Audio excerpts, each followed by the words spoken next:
Okay, welcome to another episode of Forever Bristol City podcast. I don't know why I'm sounding chipper, because the final score at Ashton Gate on a cold Saturday lunchtime, it finished City 1, QPR 1.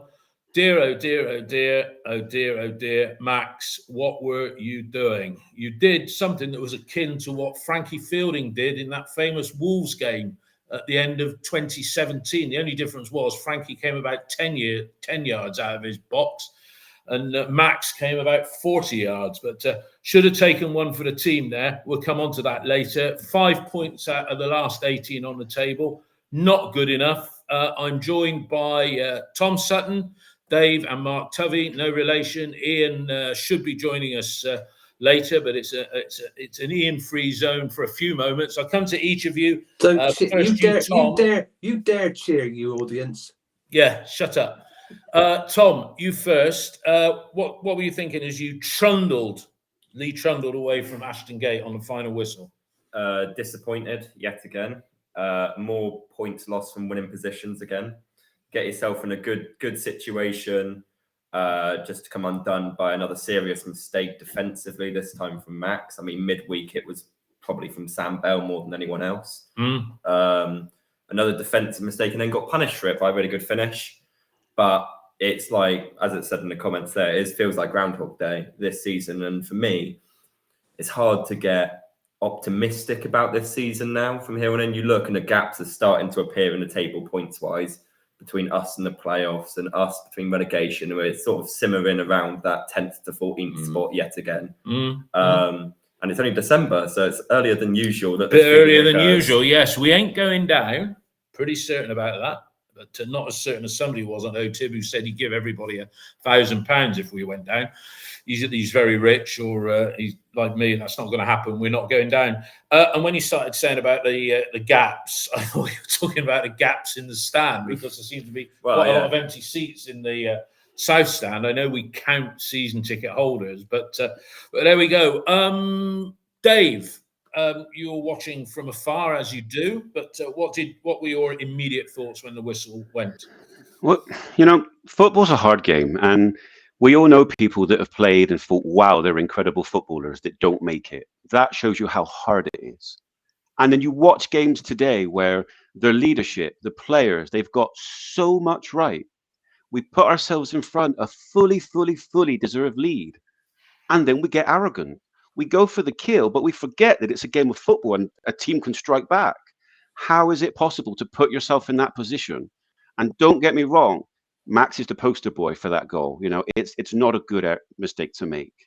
But the whole team and people that were making decisions on that pitch or off of it to put ourselves in that position leave a huge feeling of frustration after the game. Mark, your thoughts?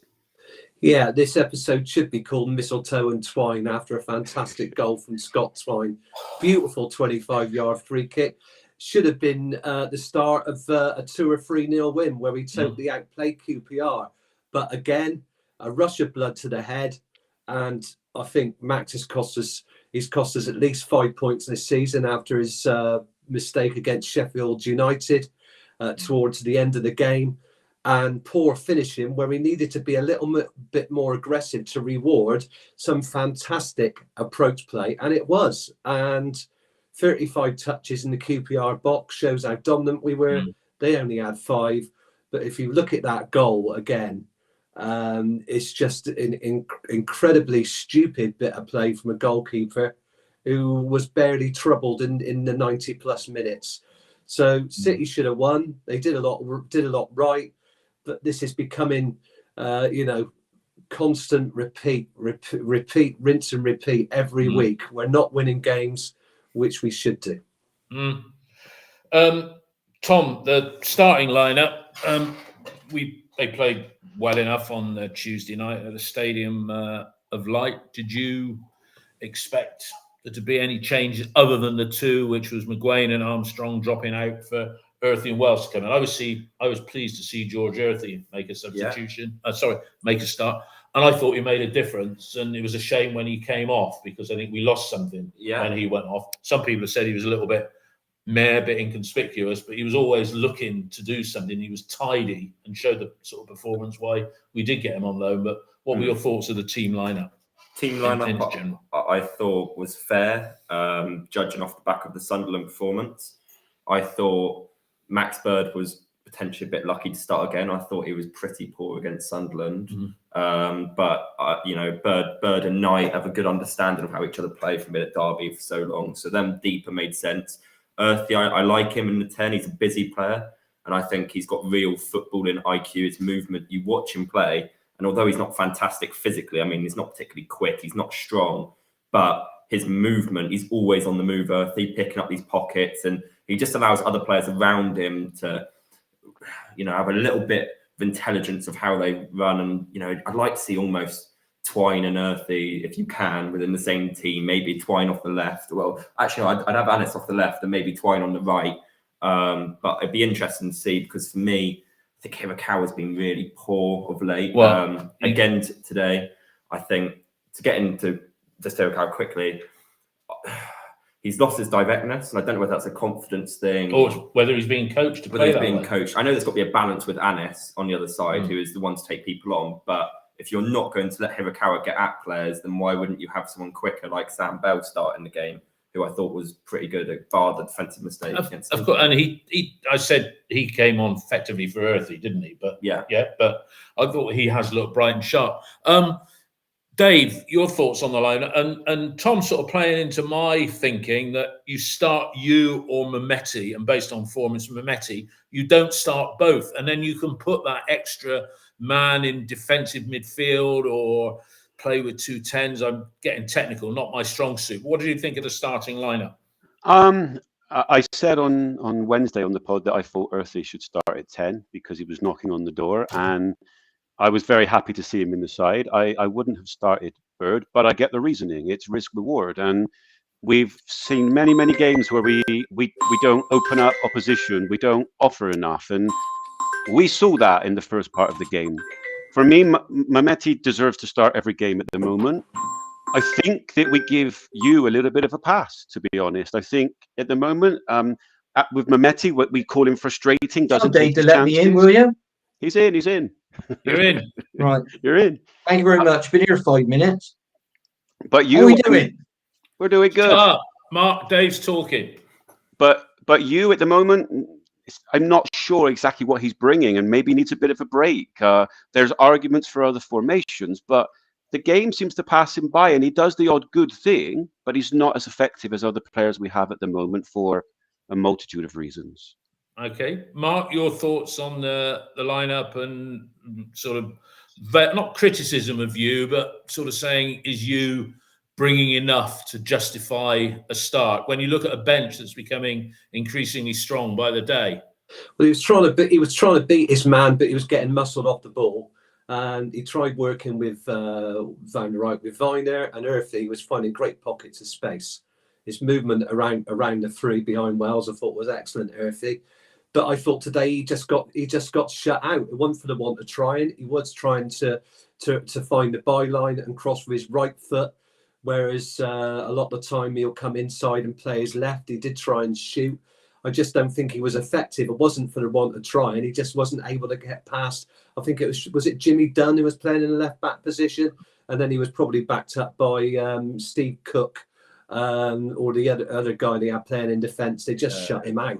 So part ineffectiveness of you, and part good defending from. They just shut him out. Really, I think we tried to play some balls over the top to him, and he was eased off the ball a couple of times, or players were eased off the ball. But yeah, I don't think it was a lack of effort from you. It was just that he just looked physically. He was knocked out of the game, really, by a tough QPR defence that have only conceded 2 in 6. They've turned their season around completely. They've got an MO, and that's defending deep and knitting teams on the break. They've taken 12 points from 6 games, whereas they took 10 from the first 15. Well, they're giving themselves a fighting chance, a bit like Blackburn's 6th successive win today, and have gone from bottom 6 to top 6. So something we could do. Ian, welcome. I know you're driving back, so you're in the studio now, and obviously I couldn't see you on the bottom there. I've now let you in. Was that lineup one that you predicted? I can't remember what you put on X for the balance of the week, but the dropping. What did you think of the team when you saw it? Well, I put a team on there that I'd pick, and I put a team on there that I thought Liam would pick. So I spoke to Mark before the game and a couple of other people and told them what I thought the team would be, and that's how it turned out. So at the end of the day, should we have won the game? Of course we should. We dominated it until they scored. And after they scored, I'll tell you another player that I thought made a difference to the game, as an impact and a substitute, and that was the guy QPR brought on up front. Because as soon as he came on, McNally and Dickey knew they were in a game. And in the first half, they could have got a deck chair out and marked that other kid out the game, because I'd call him Lino. He spent most of the time on the floor, didn't he? Yeah. Holding his back or his leg or anything. Look, we should have won the game, but it is a concern that we dominate a game like that and there isn't enough end product.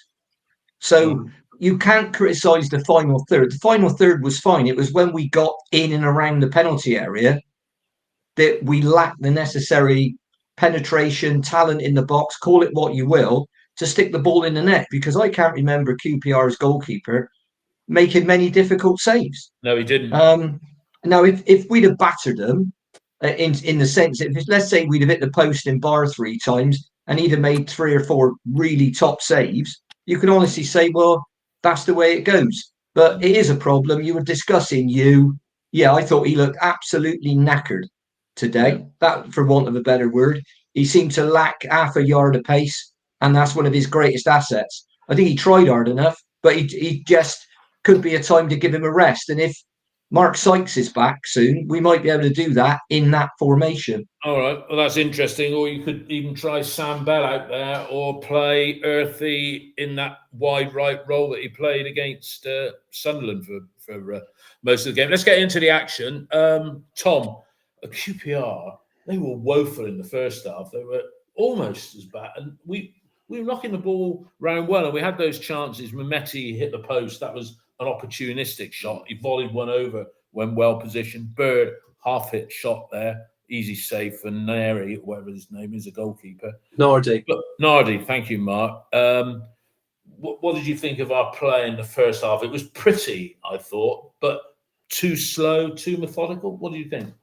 I thought QPR came with a game plan like Plymouth did, but executed it a lot better, of having that low block. Because if you're playing that low block, you don't allow shots on target, which is where Plymouth fell down. They were allowing all these shots on target, whereas QPR, the chances we had were sort of they never had a clear chance. You would argue maybe Wells' header, which gets cleared off the line by. I mean, that was a fantastic bit of defending to run back and to read the game, to stoop down. Yeah.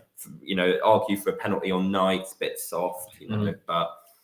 I thought we played okay. Again, lack of effect, though, within the middle. We're having to play around teams and try and shift them side to side rather than going through the middle. Lack to penetrate and pass again. But when a team sits deep, you do have to have that patient build-up. There's got to come a time where someone just a bit of intelligence, bit of speed, and if you break away, but they're 2 centre-backs that were dominating in the air, and we're playing these sort of chipped, whipped balls sort of into the back post for Mehmeti and Hirakawa to attack, and you're sort of looking at it and Steve Cook is there and just sweeping everything up, and you're going, right, okay, are we just going to continue with these balls? And if we are, why are we starting a 5'9", 5'7"? And it was crying out. I said to and if you're listening, Tony, good to have your company at the game today, but we were both saying it was crying out for that figurehead type forward, like a Fali Maulu. Not Fali Maulu, what am I talking about? Famara Deju. He had his critics, but he put himself about there. And I thought Naki played well. He was very energetic. He was springing his heel and what have you. Dave, what did you think of the first half? I think we had first, Mark, wait, 18 Mark, touches in their box. Mark wants to make a point first.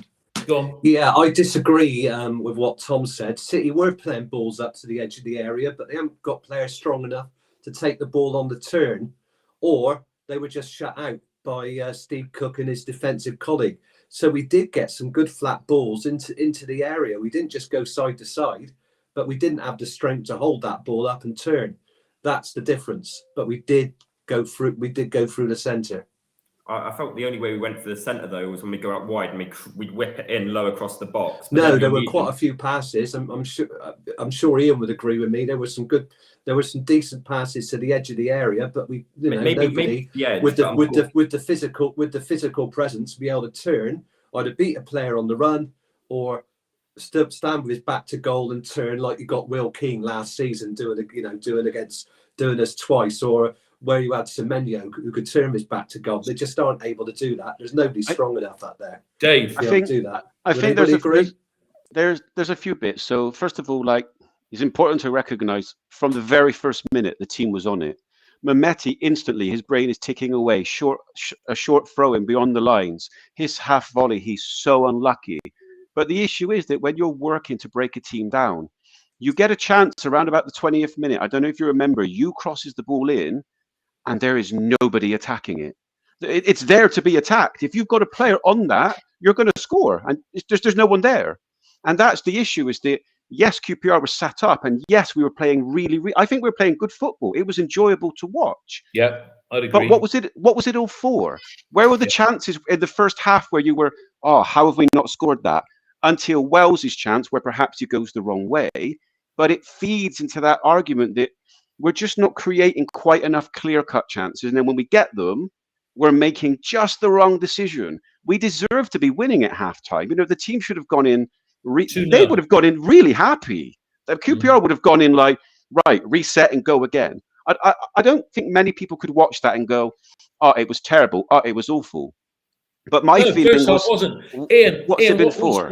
What was your thought on that first half? Because, we've talked about playing it down the sides, playing it through the middle. Arguably, that was as strong a side as we can put out. Yeah, you could argue maybe, there's one or two that might get in there, and we'll talk about what goes out at West Brom next week. But were you happy at 4:15? First half performance. Yeah. Yes, I was, but not enough end product. That's it. I mean, if you look at what happened in the first half, clip the post, Mehmeti, Naki had one off the line. Apart from that, I can't remember their keeper making any top drawer saves, and I can hardly remember Max touching the ball in the first half, apart from back passes and shoving it around. So, as I said earlier, up to the penalty area, and when we play with Knight and Bird in that double pivot, they're 2-8s. They're in the 6 inside. Now, I think next week when we go away, and we'll come on to that later on up at West Brom, we need McGuane in, because we're going to need a 6 against West Brom. Because having watched them the other night, they ain't going to sit back and let us have as much of the ball. Now, I thought we dominated. Well, I thought we dominated everything. We were playing really well in that second half, and you felt a second goal was coming, and then they score that unbelievably sloppy goal. And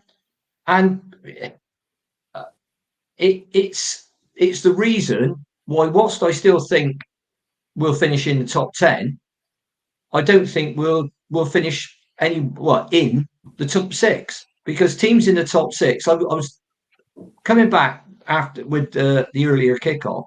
I was listening to Radio 5 Live, and they had a lot of input from the Sheffield United game.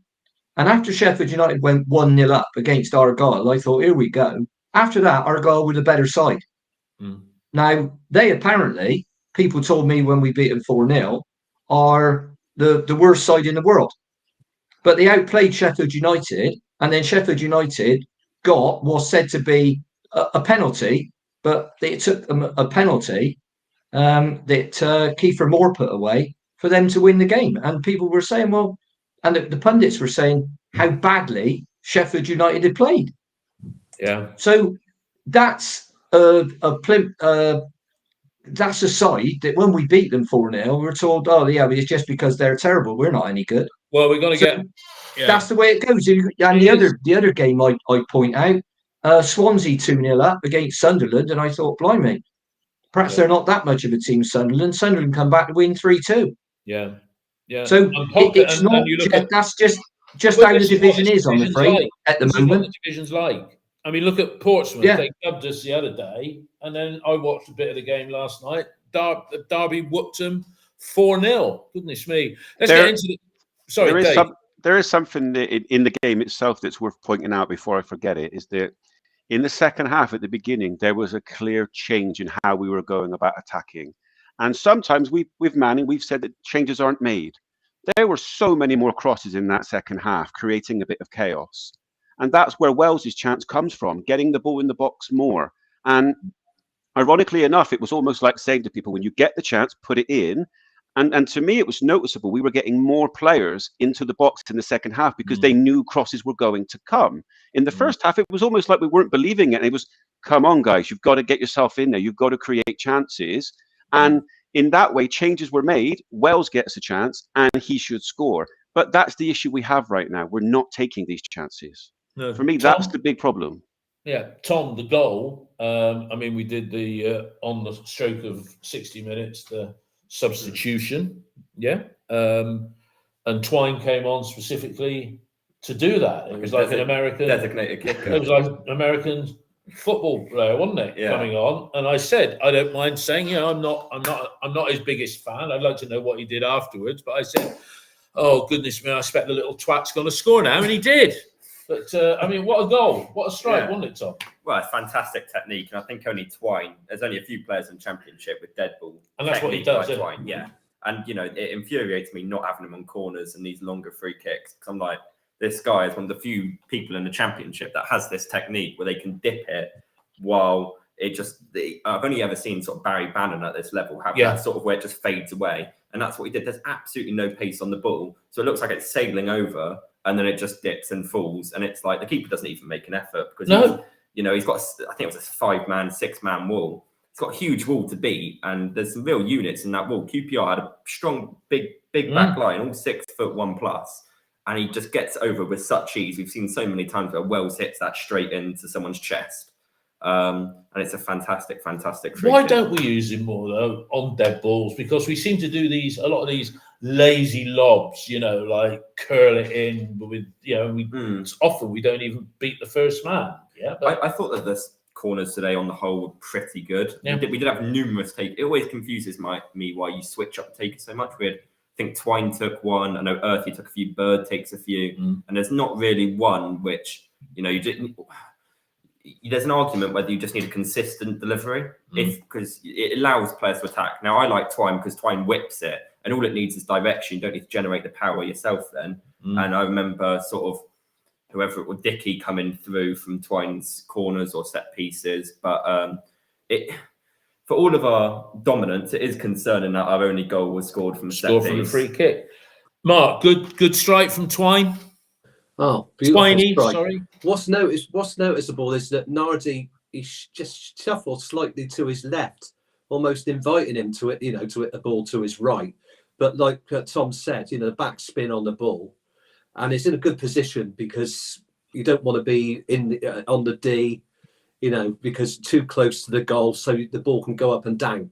It's absolutely beautiful strike. I think he scored one similar on the other side against Rotherham last season. The keeper's got no chance, and he's come on the pitch. It's almost like field goal, 50-yard field goal for a kicker in American football.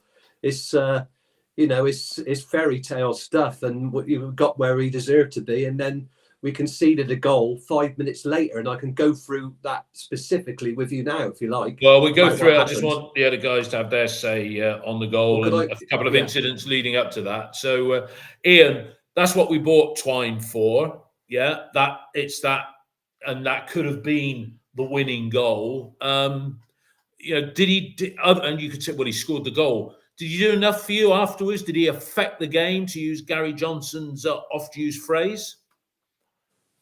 Well,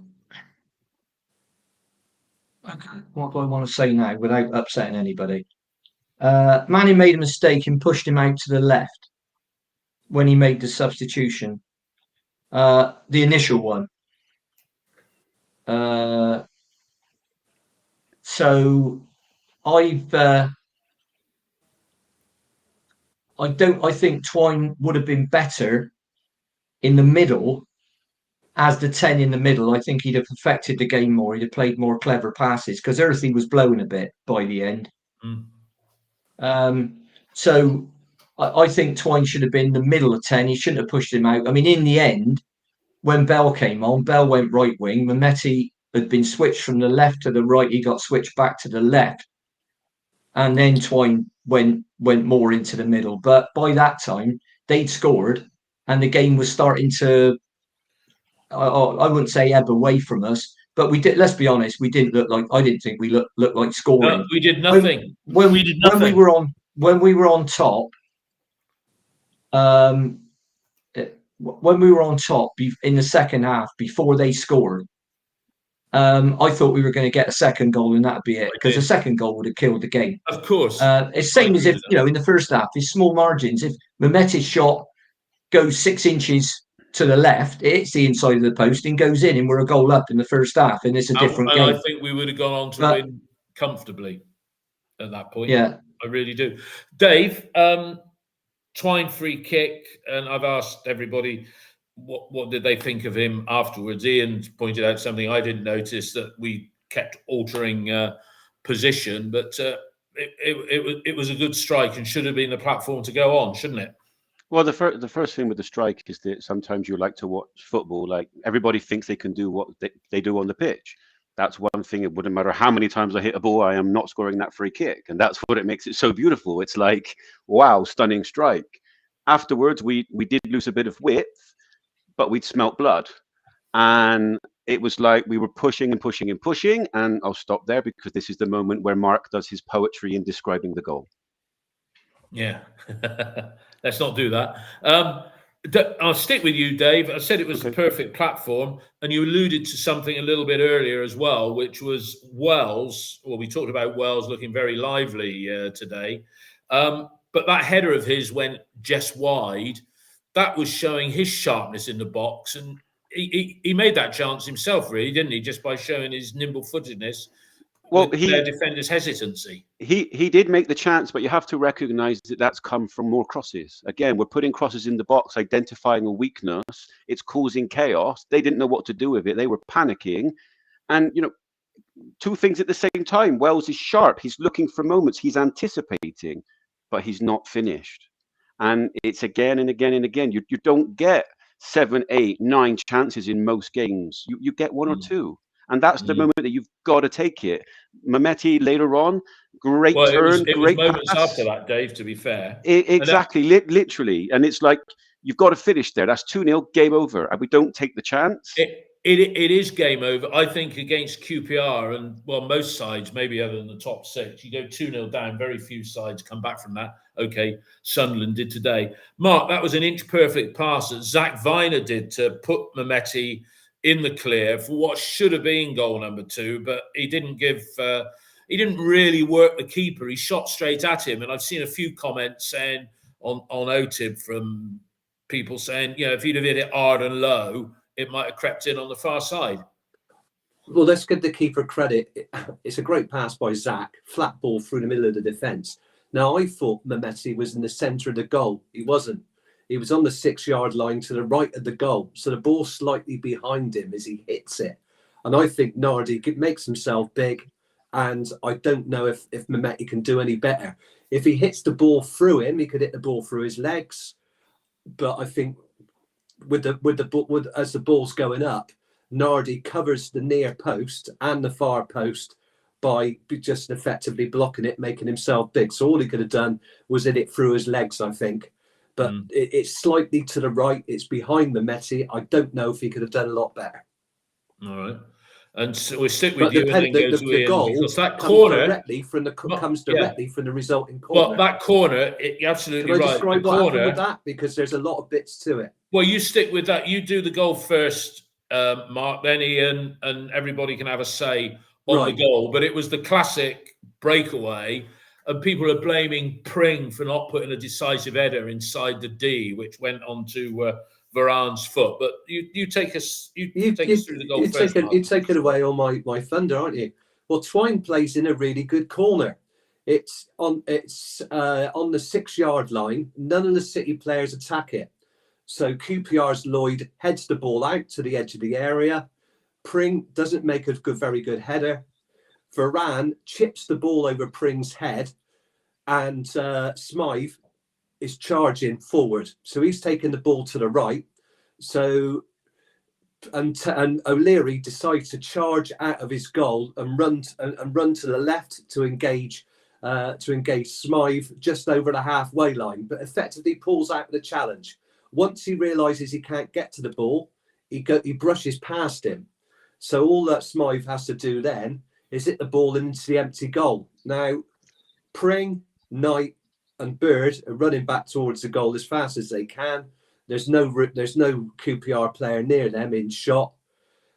What O'Leary should have done, and Ian suggested this, is if he'd have come out of his goal and stood off him 10 yards, 5 yards, and just said, look, I'm going to slow you down here, make a decision, move to the left, move to the right. It gives the players a chance to get behind him and block it. But he wimped out of the challenge because he was worried that if he mistimed it, he probably would have been sent off for impeding a clear goal scoring opportunity. But it was an absolute, moment of madness by Max because he didn't need to do it. All right. So there's three things. Mark, that's enough. That's enough from you on the goal. Pring was pushed too far up. If you look at him in the first half, he stood about 10 yards in front of the halfway line in case they cleared the ball and transitioned. This time he was pushed right up. So when we missed the ball, their players are goal side of us. He was pushed right up. So who's doing that? The players? Yeah, exactly. But Max makes a stupid decision. Mark, that's enough from you on the goal. Ian, Mark said what you'd said to him. I put it to you that maybe Max could have taken one for the team there once he committed, because it was sort of like he almost went after you, sir, as he let it go, as he confronted the bloke. It's his fault. We defend Max from time to time. It's his fault. That one goes down to him. Is that how you saw it, Ian? Should he have taken one for the team?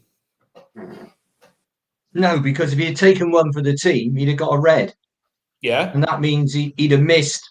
Is it the next game or the next 3 games? He could have missed 3 games red. if it's seen as violent conduct.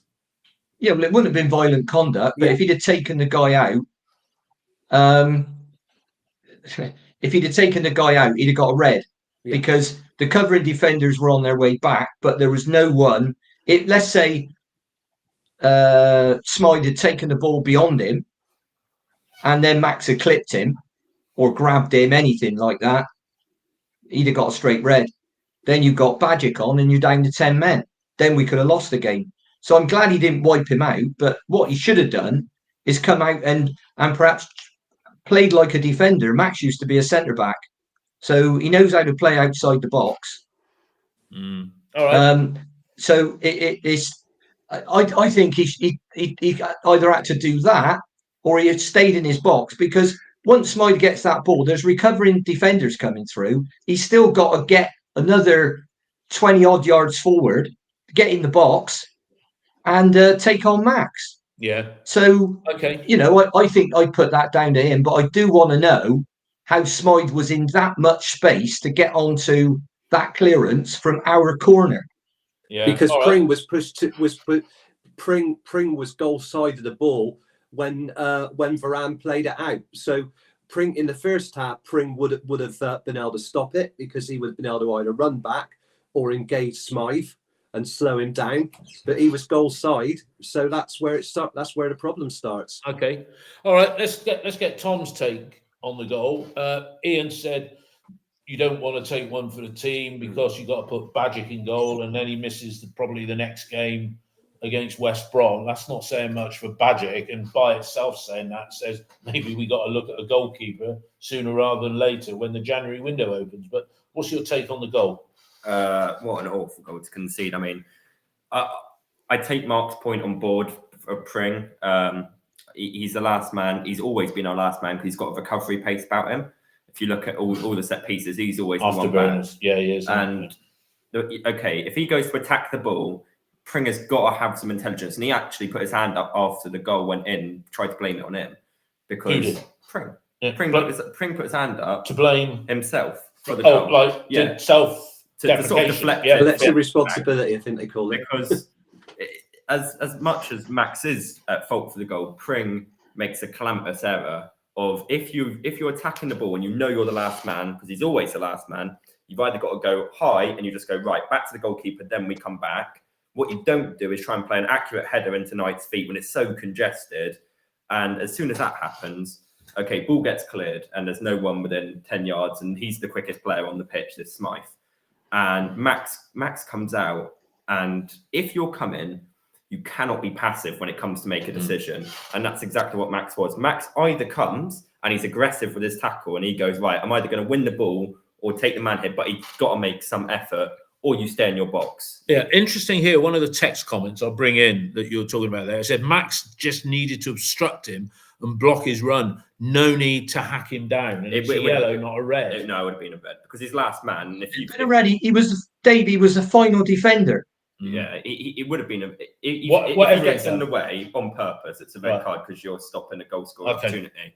But Max, for me, he comes, and like you said about the coming through, he turns his body side on to almost. He lets him brush past him, doesn't he? But he's nowhere near it when the guy actually meets the ball. If you look at the still shot, he's got nowhere near it. So at that point, you're going, okay, Max, you've come this far. You need to put a tackle in now. You need to do a sliding tackle. You need to take. You either take the lot or you don't come at all. And he's done. Well, his decision's wrong. He made the wrong decision running out, and he made the wrong decision once you've run out. Yeah, well, so he should never come out in the first because he should back himself one-on-one to make a save. And also, if he stands on his goal, then he makes this. He's got a better opportunity of making a save in his box where he can dictate, the angles and whatnot. It's a one-on-one opportunity. You can dictate your angles from that position. As soon as you come out to meet an outfield player, I know Ian said he's played centre back, but he's a goalkeeper. I don't agree with the coming out 10 yards and sort of standing off him because the guy's a much better player with the ball at his feet than Max O'Leary would be. And Max O'Leary, he might have played centre back when he was 6. Well, no, I said that. I think it was. If Bruce Grobbelaar used to stick his arms out, used to get involved in mind game. It just slows him down, but it means he's got to make a decision. If he makes himself wide, that's it. You force him way. Yeah, you force him to make a decision. If you force him to make a decision, that's all I'd say. Yeah, you force him to make a decision if you haven't come racing out. So he made a decision to race rather than do the alternative, which is to stand his ground and make the attacking player think. You make the attacking player shoot because how many times have we missed one-on-one? Come to Dave. Let me go to Dave next. Dave, done all of that. Good finish, whichever way you look at it, wasn't it? There's two things here. The first thing is, as a team, like I get it, Pring is the last man. He's basically on the edge of their box. As a team, how are we setting up 1-0 up? It shouldn't be a case that, yes, Pring needs to do much better there, but one mistake and they're through on goal, really? Yeah. It needs to be so much better there. But I think with Max, you've covered it very well. But we need to take a wider picture here. In many, many sports, they have a stat called wins above replacement. And basically, it's what do you do better than the average player in your position? If we have a look at Max, Blackburn away, responsible for the goal. Portsmouth away had a level of responsibility. Sheffield United could have done much better. The Preston goal gets beat by a free kick where he shouldn't. Today's goal, his name is coming up too often in goals we are conceding. Your goalkeeper shouldn't be involved in so many goals where you're thinking he's at fault. And yes, he makes good saves. But right now, too often, he's involved in goals we concede. And football is too much of a low-scoring game for your goalkeeper to be that involved in points that you drop or issues that you have. And there is a question to be had that if we want to make the next step, is he the right keeper or can he make the improvements to make less mistakes? All right. So, Dave, let me put that to you then. Is he the right keeper? There's everybody calling everybody, the minority of people that are on OSIB. Yeah, so that's not everybody, but there's a large swell. Is a goalkeeper a priority in the January window to give competition? Even if it's alone? When he made the mistake against Preston, my response was, he's a good keeper. He does a lot well. He's made a mistake today. But the mistakes that he's making, it's like right now the answer is no. He's not performing to championship quality. Could he be? Yes. But he needs to he needs to be better and quickly, because you cannot see errors like today. You just can't. And only a week ago, he's the guy passing it to the middle tonight. You just can't keep making so many errors and say, oh, look at the fantastic save at the end of Sunderland. That doesn't justify the errors right now. And that's the problem we have with the keeper. It's a weak point in the team right now. Yeah. So do you think he's maybe not on his game as much as he should be, because he knows there's no threat from Bajic, and he needs metaphorically, a kick up the arse to have somebody like a Nicky Mempar, experienced goalkeeper, or Luke Steele that was here. Look here. Quite often, Max is basically the sweeper keeper. That's a job he's being asked to do, and he made a mistake today doing it. If you want to have Max as your keeper because of what he does and what he brings in terms of making saves and the ball at his feet, you say, look, you don't do that. You've got no business doing that. If it's come a bit shorter, fair enough. But he wasn't close to that ball today. He wasn't even close to getting there first. It wasn't a game of touches. He was miles off of it. There is no excuse for that error, but it comes from having the belief that he should be doing that. It's what are you doing? There's no world that he should be doing that. No. And I don't like to say, yes, we need to get a new keeper, but the body of negative evidence is building, and it's building too quickly. Okay. Mark, your take on keeper in January? I think he's very lucky that we haven't got a strong enough keeper as a number 2 to take over from him. And on those mistakes, he should be dropped. But we can't drop him because we can't afford to put Bajic in. I think that's Manning's understanding of it, and that's probably what feeds to the supporters. It's just too many errors. You can't keep doing it. He was improving his game, I thought, last season. I thought he was getting a bit more dominant in the air. The problem's always been the distribution.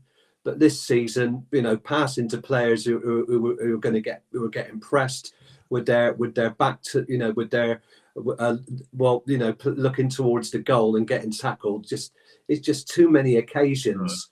Right. Okay.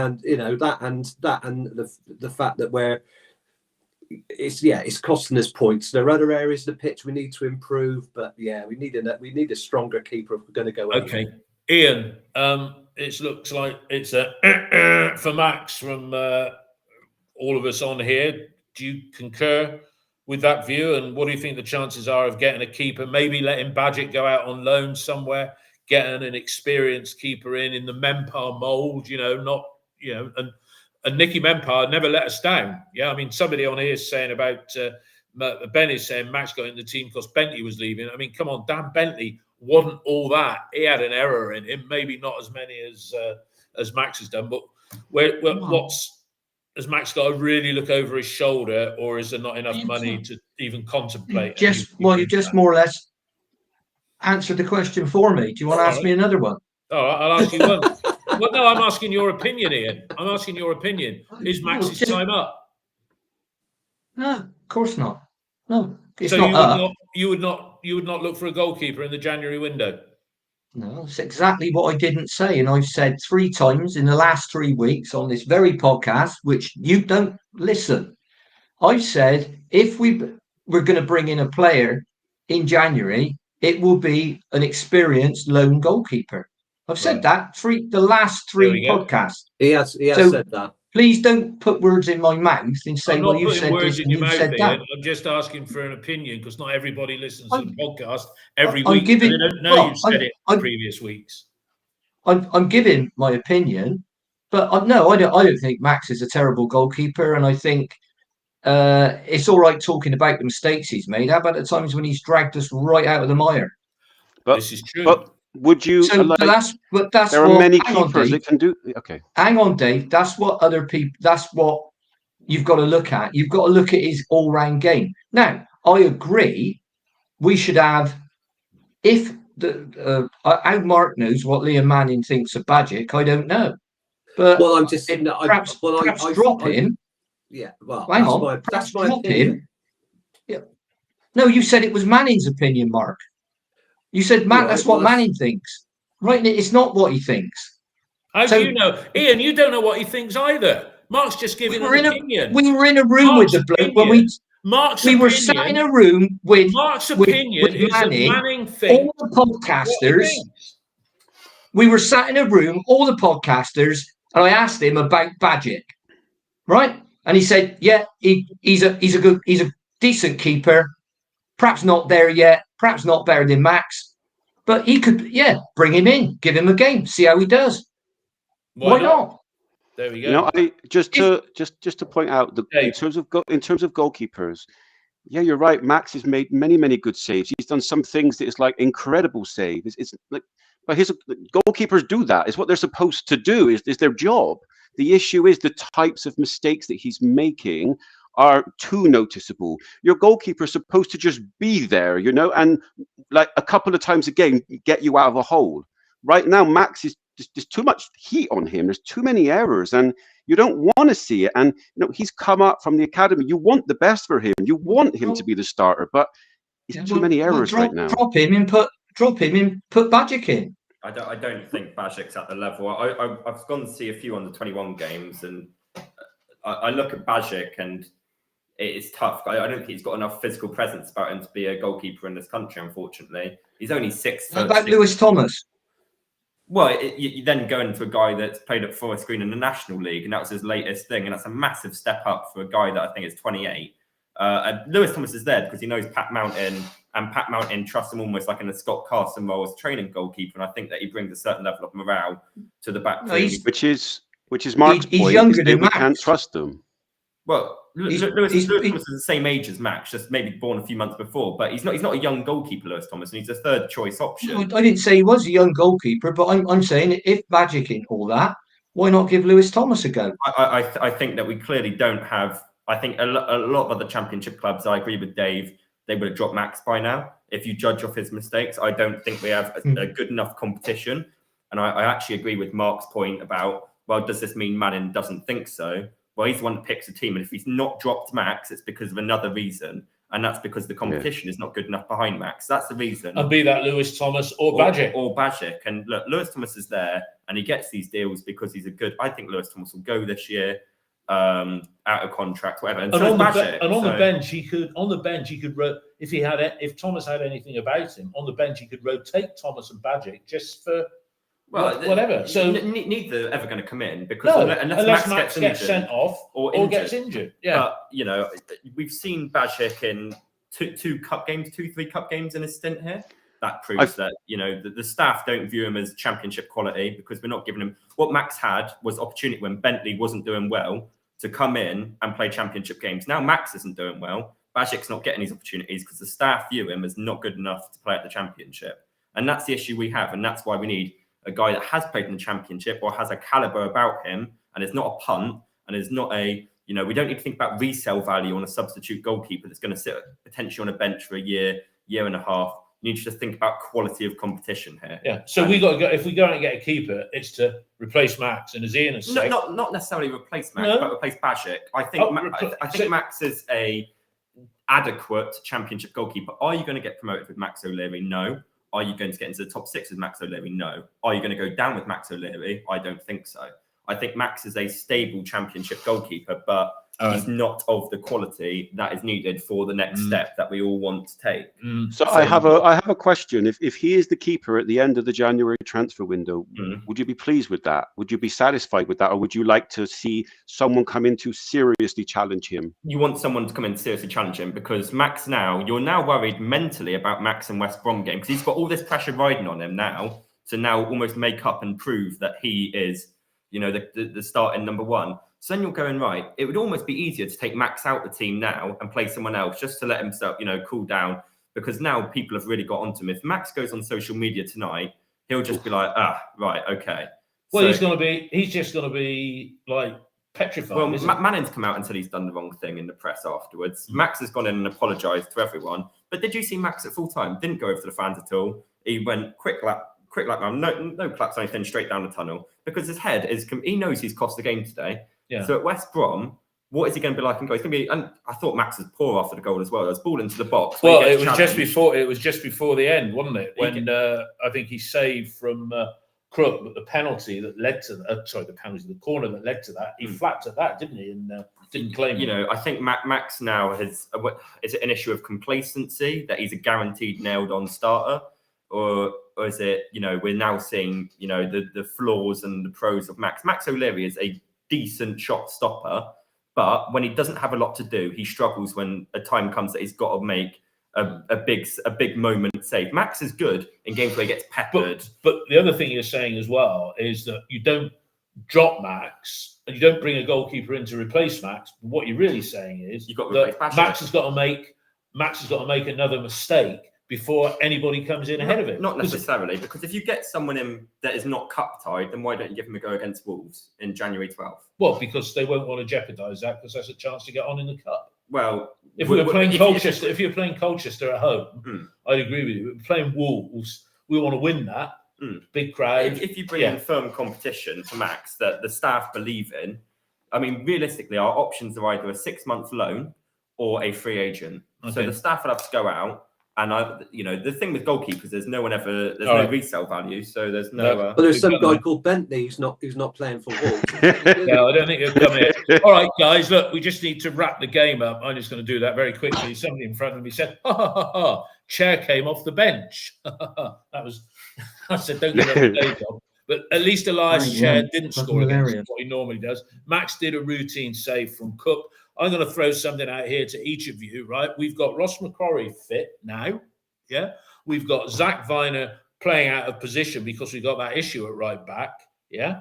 So Zach's playing out of position. Right at the end of the game, there was one of their players, I think it was Lloyd, he went past Rob Dickey like he wasn't there, and it ended up with a shot going just wide of the target. Ian, Rob Dickey, I don't think he's done. You look at the mistake he made against Sheffield United. He wasn't great last week at Portsmouth. A couple of people said when Dickey and Knight don't play, the team break down. That was before today's game. Rob Dickey, Ross being back. Let's look forward to West Brom. See any changes at the back for that along those lines? Yeah, I'd go back to 3 at the back, which is our best formation, the one in which we don't let in 3 in a game. Or we haven't so far this season, let's put it that way. And I'd have Ross McCrory in the team at right wing back. Okay, who's your 3, Ian? Who's your 3? My 3, Viner, Dickey and McNally at the moment. All right, so Viner, Dickey and McNally, so you wouldn't take a gamble with putting Rob Atkinson back in yet? Or Hayden Roberts? It depends who's fit, but I'm looking at the players who have got the most minutes in their legs. And I'd start that, and I'd play 3 narrow in midfield, and then play 1-1. So the 3 in midfield would be McGuane with Knight and Bird as 2/8. McGuane's a 6. You've got Campring and Ross McCrory as your 2 wing backs, and I'd start with Fally up front and Scott Twine as the 10 behind him. So you're not unless you want to play 2 strikers, and then it'd be Fally and Naki. But I think two strikers away from home is probably a bit of a stretch, and I can't, for some reason, whether there was a meeting of all the coaches or there was the FA have brought out a special rule that you're not allowed to play 2 up front, in which case I missed that. Very few teams play 2 strikers these days. You look at all the top Premier League clubs, it's nearly all 4-2-3-1, or variation 4-3-3, a variation of it. So yeah, that's what I do. And then people say, well, you're leaving out Mehmeti. Yeah, but you still got him in the squad as an impact player, and he's going to need minutes out with his legs as well as anybody else, because next thing he's going to be knackered. And it could be when you're playing the top teams, and West Brom are a really good side, when you're playing the top teams, you play one way, one formation, one way. And when you're playing some of the lesser teams, you play a slightly different way. I mean, we already play one way in possession and one way out of possession. That's a lot of clubs do that. But that's what I would do. Now, whether Liam Manning does that, we very rarely agree on what team we both play. But I can normally guess roughly what side he'll put out. And it's very rarely the same one as I put out. Very rarely. And he's quite predictable. Dave, I'm just throwing a question out there about Rob Dickey. McCrory comes in, and you could keep a 4, Ian, say have a 3 at the back. What would you? Well, look. First of all, in my opinion, most of the game today we played very, very, very well. Yeah. QPR were very bad today, and some of that was because they were poor, but a lot of it was because we made them poor today. With the intensity, the energy, the aggression. The question for me, the 2 main questions are: do you go with McGuane over Bird for a bit of solidarity, and who plays instead of you? The rest of the team, it's not a midweek game, and West Brom is a must-win right now. It's not going there and getting a point. It's not going to be enough. Where we are in the season, it's must-win. But we go there and get a point. They are one of our competitors. I think that'd be a good result, to be honest. But no, it's all about Ian, I agree. Sorry, Dave and Ian. Sorry, look, I agree. By itself, a good result. As Sunderland away was a good result. But you got to look at the fact that at home, we picked up 3 points against Sheffield Wednesday, Cardiff and QPR. Yeah? Yeah. We've lost 3 at home as well, I think, haven't we? Is that right? 3 at home? Have we lost? Well, we've won 3 at home. We've won 3 at home. So it's, at what point do we say, we're now playing for 10th or 11th position? Because I put something on OTIB today. I said the season will be defined 3 weeks, 6 games in 21 days. And if we go with 20 games to go, with 38 points on the board, so that was 26 plus 12, we've got to get 1.7 points per game. Yeah, I said 35 points from the last 20 games. Now, that's possible because look at what Blackburn, look at what Sheffield Wednesday have done. They were down in the basement. They've jumped past us, right? So Dave is right to a point when he says going to West Brom, it's a must-win game, because I had those 6 games between now and the first game after Wolves, 6 league games. I had us winning 4, which was the 4 home games, and losing at West Brom and losing at Plymouth, who are a lot better at home than they are away. So, Dave, support your view that it's must-win, because Ian. The reason I say it's must-win is I'm not talking about like the crisis of relegation, etc., etc. I'm talking about if you want to finish 6th.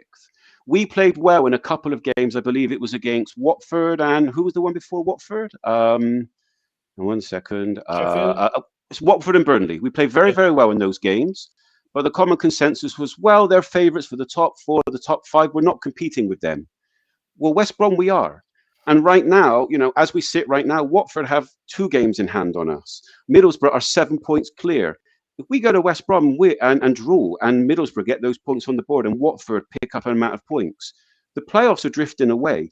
I am talking must win in terms of wanting to get 6th place, because we need points on the board against those direct teams. Sure, finishing 8th, 9th, 10th, 11th, go there, get a point is a great result. But if you've got eyes on 6th, you have to go there and get there and win. Otherwise, it's a long way back. And that's the only reason I say it's must win. All right, Tom, must win? Completely agree with Dave's points there.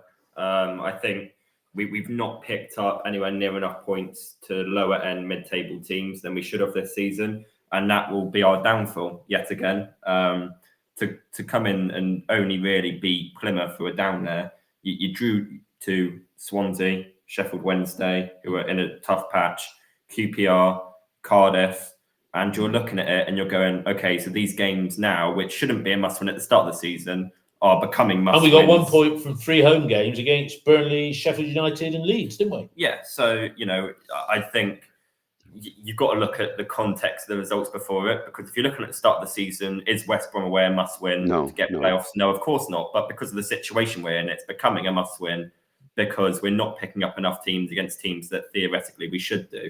Because, that is classic Bristol City of having, a lack of bite, a lack of edge about us, a lack of needing to win. And I think that's just the club as a whole, rather than a Manning thing. That's not me dissing Manning. I think that we're quite a nice club to play for. I imagine quite a few players in the Championship come to us and think, like, the pace of life in the Southwest is easy, and it's a pretty easy club to come to. It's not like a real intense club to play for, and that's why I don't think we're going to get top 6. It's a mind thing. All right, Mark and then Ian. Mark, must win at West Brom. If we want to finish in the playoffs, which we're not going to, we're a club with the squad that we got, with the strikers that we got. I can't see us finishing any more than mid-table. If we want to show a commitment, and we won't do that, we would need to spend money, which we haven't got unless we can get rid of players, which is going to be very hard. I can only see Harry Cornick leaving on loan unless somebody comes in and buys one of our players like Jason Knight, and who want to lose him.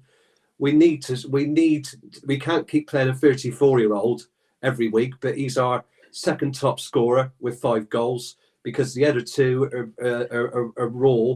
One's played about 60 plus championship games and hasn't scored many goals, and the other hasn't really played at this level. I think having only spent the season at Rapid Vienna. So we need a strong goalkeeper to come in for Max. I think that's unlikely, and we need a striker who's going to put the ball in the back of the net, and that's very unlikely unless our fortunes are going to change. We'll just be finished mid-table. We haven't won 2 games back-to-back. We haven't won back-to-back games this season. It just shows you what we haven't been able to do. Right. And although I think the football's better, we play more fluid football. When we get into the area, we just don't put the ball in the back of the net enough. We might be the 8th top scorers in the championship, but it's not good enough for where we want to be. And I think it's another season we're going to have to wait. I don't think sacking the manager is going to help. And I think that there's masses on the chat here of, well, a few people saying get rid of Manning, rip it up and start again. If only life was that simple. It doesn't work like that. But I think we've got some great players if we can retain them. Max Bird, Jason Knight, who was superb again.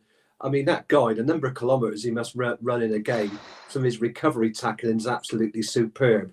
Anis Mehmeti's come on well as well. But the likes of Scott Twine have got to show more in games. We've got to get, when Miula comes on, we've got to try and get the ball into his feet. There's lots of things we need to improve on, but they tend to be at the top end of the pitch, because I don't think there's a lot wrong with the rest apart from the goalkeeper. So, Ian, going up to West Brom, okay, we lose the game, which wouldn't be a surprise. I mean, they'd end up probably they're playing Watford tomorrow. The ideal result for West Brom Watford is a draw. One of those wins, we're 8 points off the playoffs. And let's be specific about this. We're 8 points off of 6th, not 5th or anything like that, because the top 5 are pulling away. I think we've got to get something at West Brom to be in that little group of 6 or 7 clubs that are playing for that 6th slot. So, Ian, West Brom's not a must-win game, but and I think most people would settle for a point, but then it really is season over, because what's going to change? Dave, how can the season be over when that'd be 22 games, wouldn't it? But so that means we've got. Ian, we're if we don't. Dave, don't interrupt me again. Back-to-back wins. Please, right? I'm trying to answer your question sensibly, so don't interrupt me again, please. What I'm saying is, it can't be season over because we'll have 24 games left, right? That's what's that? 60, 70 odd points to play for. Yeah. 72 points. Yeah. Season over. Right? Must-win game. It's not a must-win game. I'll take a point. Where we've got to improve isn't away from home necessarily, right? I'll settle for a point at West Brom now. Yeah. Right? Okay. But and a lot of people have got a point. Season over. I mean, it's like playing golf. It's like you're 6 down with 5 holes to play, right? No, it's not. It's nothing. We're tracking at one point. Let me finish. It's nothing like it. I think you're in a minority here.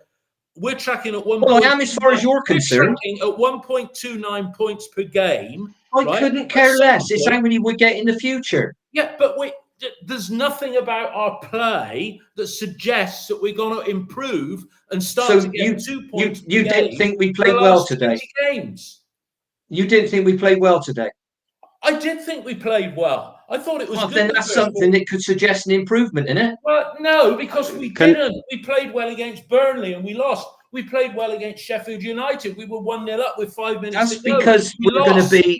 That's because we're a top 10 side, not a top 6 side. But I said it before. We're a top 10 side. For fuck's sake! I said it before the season started.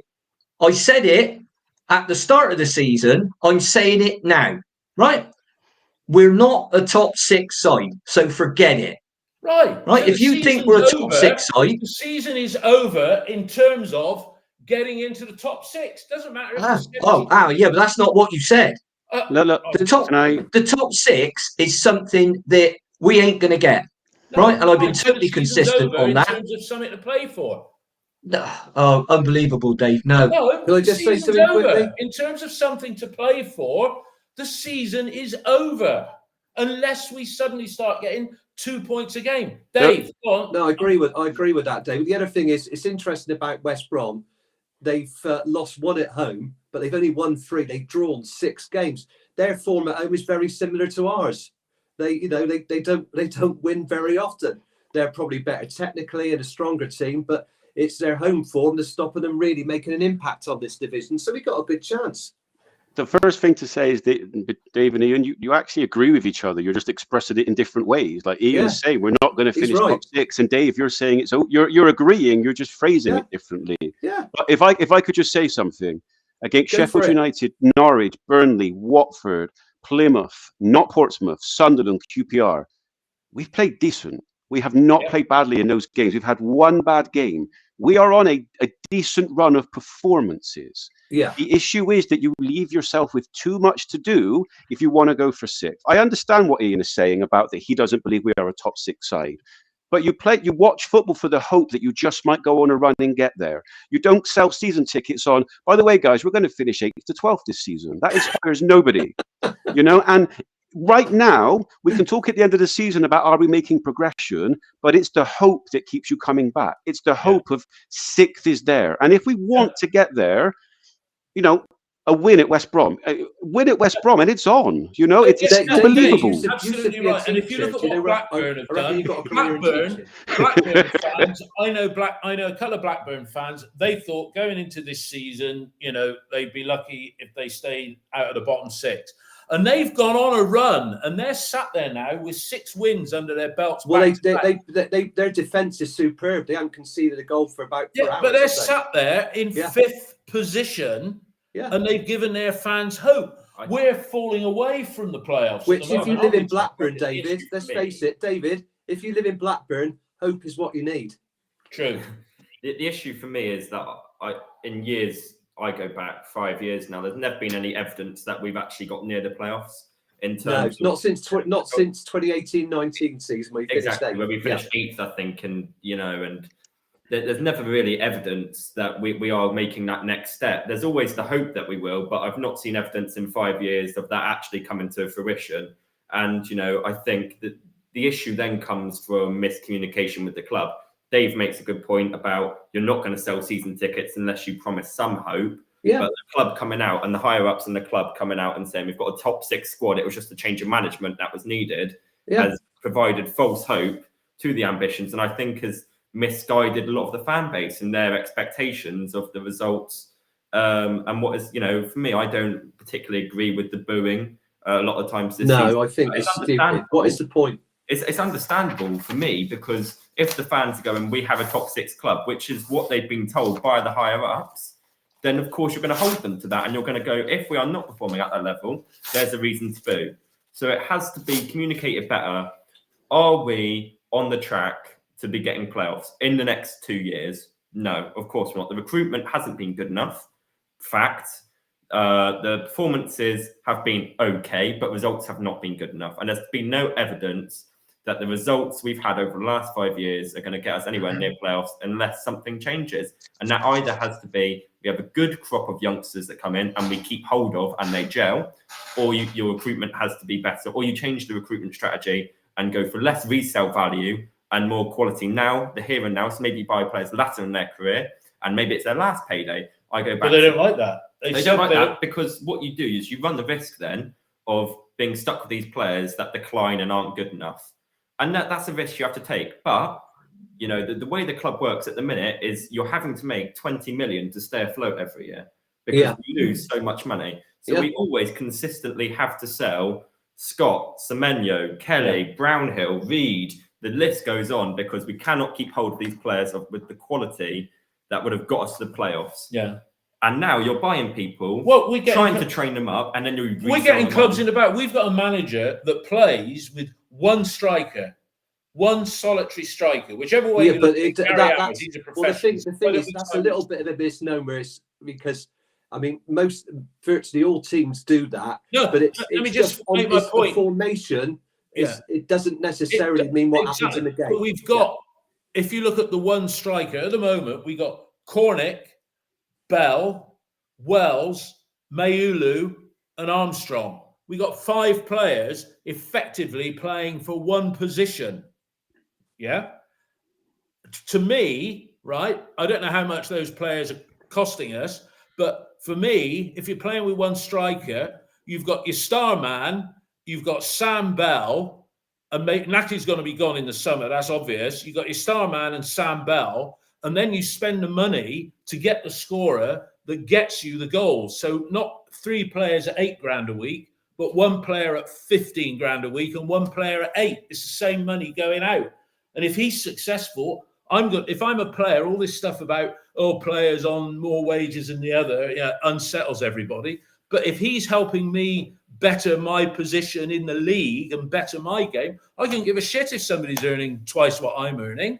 But we're playing well as a team and scoring. I think the issue with strikers at the minute is I think that the recruitment team probably thought Fally Mayulu would be better than what he's turned out to be. He was given the number 9, which I think signified that Wells was to play second fiddle. And I thought Armstrong was a bit of a project by a bit of an impact player off the bench.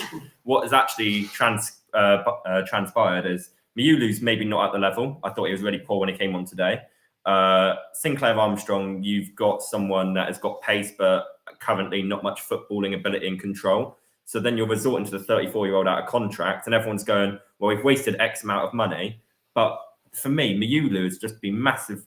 You know, you brought a guy in, and maybe it wasn't as big a fee as people have made it out, but he's been given a number 9 shirt, and Tinian banging on the radio last year, he's the type of player we need. He's the differential. He's different to Tommy Conway. He's the guy that's going to push us. And then it turns out that he's not. He can't even get minutes off the bench. And you're looking at it and you're going, so we've got the number 9 shirt. He was the one that we needed. He's the type of profile, but he can't actually break into this team here. And this is... Right, sorry, that good point, well made there. We need to wrap up in a second. I'll just say to that, look, it's like everybody blames the recruitment, but it's like saying, it's like you want to get a nice piece of sirloin steak, right? You go into Waitrose, right? You get a piece of sirloin steak in Waitrose, but it costs you. Yeah. You can go into Aldi and get a piece of sirloin steak, and you might be lucky that one time in 4, sorry Aldi, but one time in 4, you might get one that's not chewy, but the other 3 times it'll be crap. And I'm afraid that's what we've done with Fally Mayulu and Armstrong. They're a pair of punts, and thus far they haven't come off. Right, one word from each of you to finish. I'll start with you, Ian, then you, Mark, then finish with you, Dave. Ian, just to wrap up your thoughts on where we're at going rapidly towards the turn of the year and the opening of the window. Final words from you. We're in the safe place we've been for a while. We need to win our home games. We need to pick up more points. My view, you give Mayulu a chance. As Gary's just said on the text feed, put him in for 3 games. I'd give him a go for 5. After that, you can't say he hasn't had a chance. And we may need to, because I can't see Naki playing 5 on the spin. The trouble is, at the moment, he is, and I don't think that's doing him any good. So I'd say give the bloke a game, do that, start with that, and I play the different formation that I mentioned up at West Brom. Okay, Mark? Right, just before I mention anything, I promised to give a shout out to Adrian Ashby, who's the grandson-in-law of Jimmy Rogers, Chris Bradfield, and Neil Palmer and the Former Players Association, who have commissioned a beautiful mural which has just been unveiled next to the Cooper's Arms of Jimmy Rogers, John Galley, Tom Ritchie, Alan Walsh, and Super Bob, which is absolutely superb. Get a chance to go along and look at it. It's on the BBC website as well. Football Club Legends Immortalised in City Mural. I'd just like to wish everybody a fantastic Christmas. Ahead of the ahead of the West Brom game. I think we've got to be positive. We do play some really good football. Let's be aggressive in the penalty area.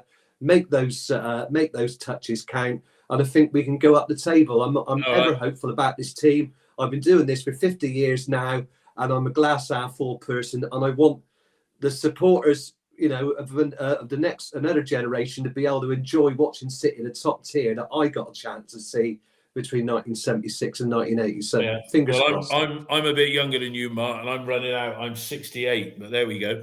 Dave, we'll do our best for you, David. Yeah, Dave. Final word from you said Ian first. No, Ian's done his bit.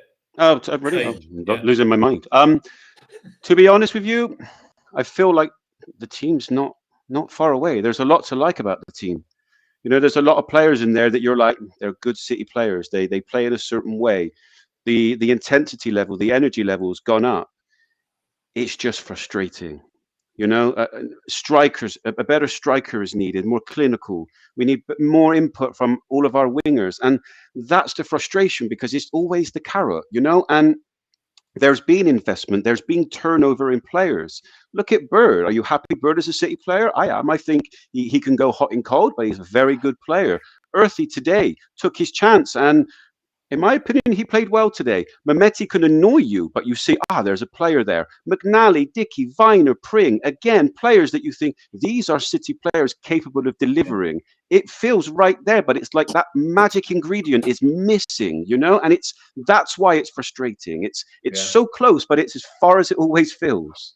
As I've said, so near, so far. That applies certainly to couple of games recently. Sunderland and Sheffield United come to mind. Well, everybody, thanks a lot, everybody who's watched us on YouTube, and I'll get this uploaded to podcast platforms in due course. We'll be covering the West Brom away game at 6:00 on Sunday night, when we're all hopeful that we come back. I mean, look, a point up there on the day by itself would be a great result.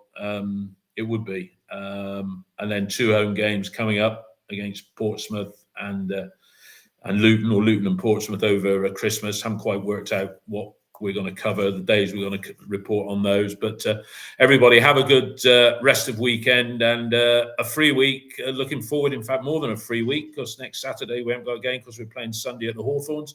But everybody, thanks a lot for listening.